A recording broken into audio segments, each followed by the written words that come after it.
it's a super interesting time to be building software, right? We have the rise of AI, the rise of these different LLMs, these different tools that are making it easier and easier on a day by day, it feels like even an hour by hour basis, to build out custom software applications.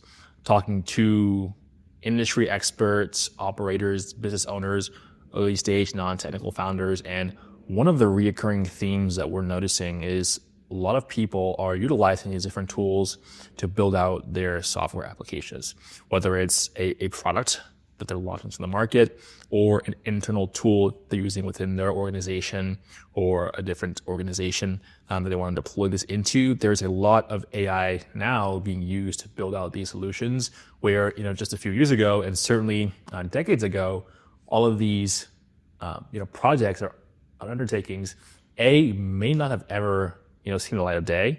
It's because the barrier to entry, right, that friction to get started was too high when engaging with, a consulting firm, an outsourced engineering firm of the sorts, right? And so what we're seeing right now is that they're using tools like Lovable, Base 44, Bolt.new, even ChatGPT, Claude Code, right, for some that are more technically inclined and know their way around the CLI. We're seeing a lot more individuals, schedule calls with our team and figuring out, hey, I was able to use, let's just go for the one we see most common, Lovable, right, to build out my prototype, and now I'm stuck. And so I want to have some time today to just go over some of the pros and cons that we're seeing, specifically for industry experts, whether that's a non-technical founder or a non-technical operator, right? Someone who has no coding experience, they saw in maybe some social media content or a paid ad for a tool like Lovable, and they were able to, kind of generate some sort of working prototype with that. But I want to go over some of the more common pros and some of the more common cons that we're seeing through having, hundreds of conversations on a monthly basis with individuals like this. And so before I dive into that, my name is Tim, co-founder and managing partner here at Benmore Technologies. What we specialize in is helping early stage founders to be able to build their MVPs, go to market and grow and scale from there, and helping tech-enabled SMBs and mid-markets to build internal tools on top of that. But getting into today's video, some of the pros that we're seeing when it comes to utilizing these different tools is we're able to go 0 to 1 extremely quickly and without a high barrier to entry. So like I said, previously we run the clock back to pre-AI, pre-LLM times. We're talking the mid-2010s, early noughts, right? What you would have to do is, let's say I was a lawyer and I wanted to build some sort of case management software that had some unique use cases, unique features. That's not what's currently out there on the market. I would have to go and, submit RFPs to these different firms. They give me their quotes, 6 figures, 7 figures plus for development, go back and forth as far as what the requirements are, all of these different things. And so more than likely, that project would have never even gotten started with, just because the barrier to entry to start was just so high. So what we're seeing now is so many more ideas, right? So many more ideas are being acted upon because the friction to start is so much lower. And what you're able to see is, right, you're able to take an idea and create something, right? I'll get into what that something is in a bit. But something relatively quickly and relatively inexpensively, right? So I haven't used Lovable or these tools, but we use Claude Code in our organization, and the token costs are again dropping precipitously every quarter, every month. It seems like every week, right? They're pushing out updates to make this a whole lot cheaper and a whole lot more accessible. And so that is one of the biggest pros, that you're able to just get progress, right? Whereas previously, a lot of these projects again would have never seen the light of day. Now, with that said, what does that progress look like, right?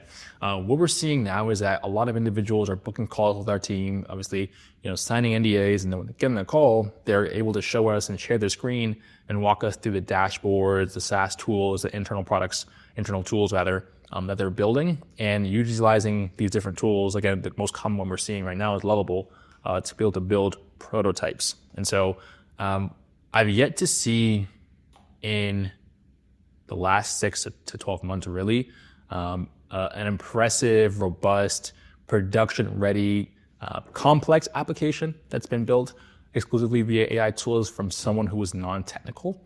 But what we're seeing right now is some very robust prototypes. And so individuals are able to take their concept, take their ideas, and run them through these models and get some sort of clickable kind of front end that mocks up the flow of what they have conceptually, so that having conversations with technical individuals like myself and my team, they're able to easier have that conversation and be able to showcase what they're thinking about.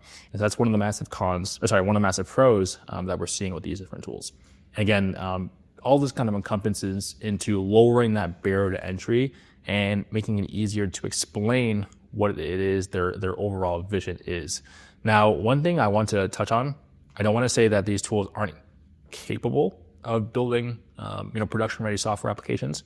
But what I'm saying is that from our conversations right now that we're seeing, again, we talk to over 200 plus individuals per month, is that for more complex applications and someone who is non-technical, who's never had any sort of product or technology experience, they're really only able to get something basic with these tools, like a note taker or to-do list sort of level of complexity.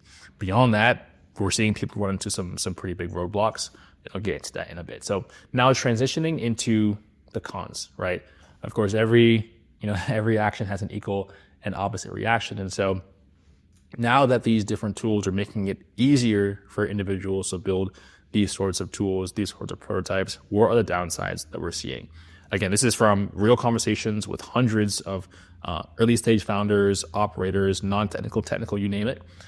So again, very unbiased as far as what we're looking at. But the biggest con that I've seen through having these conversations is that the tools almost give the individuals too much power, or really a false sense of power.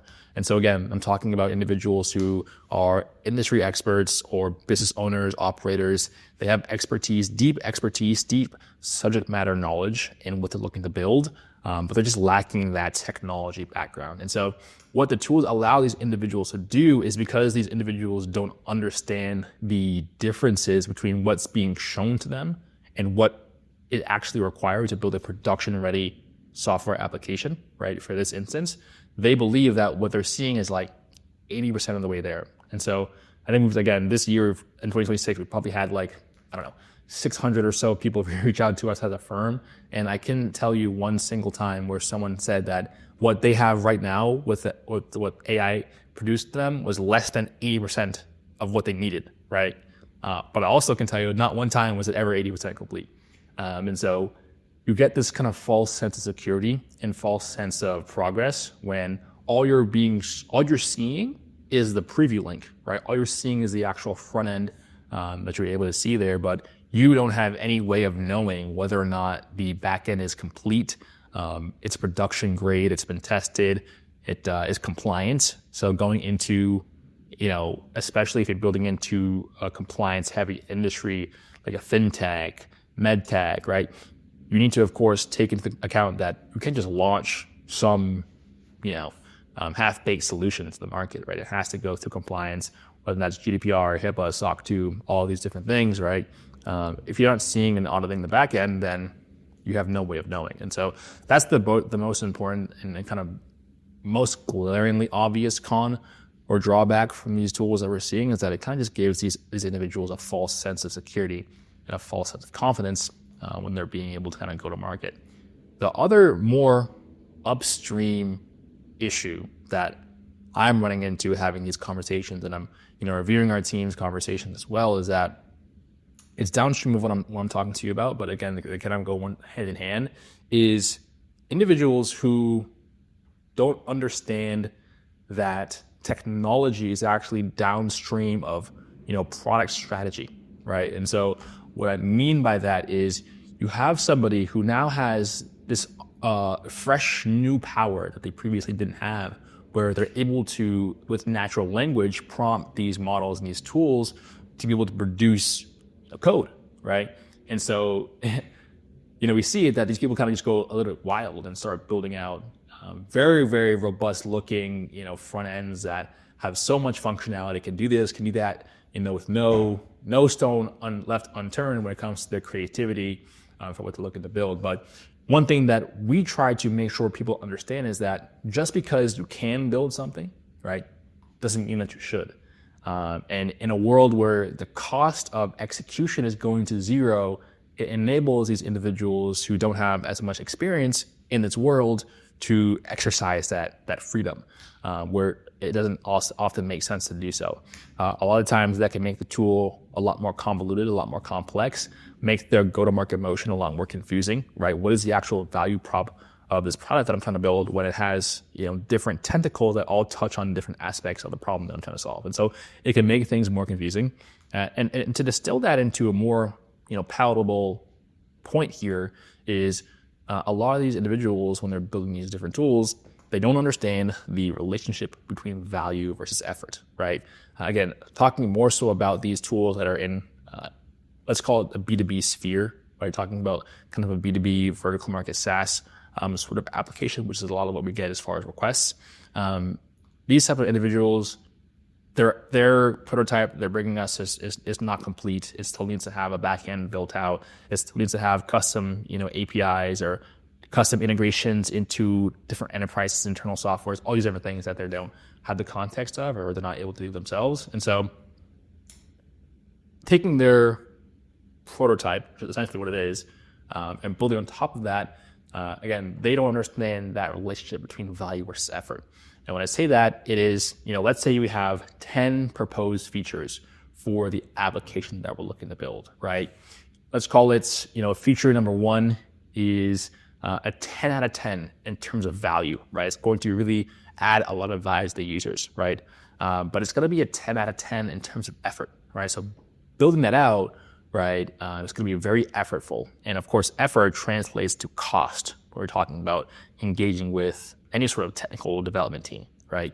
Let's say feature number 2 is a 7 out of 10 in terms of value, right? Still relatively valuable, but in terms of effort, it's really only a 2 out of 10. And so how our team helps founders and operators quantify what is the path of least resistance, right? And the path that decreases their risk of failure as much as possible is which is going to be the most asymmetric subset of features to include.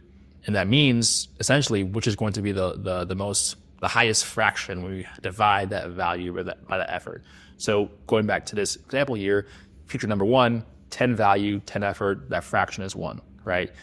Feature number 2, 7 value, 2 effort, that is going to be a 3.5 out of 10, which is of course 3.5 times more valuable, right? Or more asymmetric rather than the previous feature. And so if you don't understand the context about what the actual effort is, and you believe that what you're producing is only, 20% off the mark of what it needs to be production grade, which of course, like I said, after having hundreds of conversations this year and thousands of conversations last year, we've never seen that be the case. Then of course you're going to walk into any sort of conversation with misguided expectations. And so that's one of the largest cons that we're seeing right now. But I think all in all, right, if you wrap all of this in a bow, the tools and how they're democratizing and enabling founders, operators, business owners, whoever, right, to be able to take a concept that they know through their experience in their space is going to add value and be able to at least take that first step. And then from there, come towards experts like us to be able to help them kind of carry that torch and take their baby from pre-K all the way to college, right? I think it's a great thing. And so I'm very excited to see kind of the different advances in this space. And of course, having our team here at Bedmore Technologies play a part in, stewarding this new age of product development and software development into the future.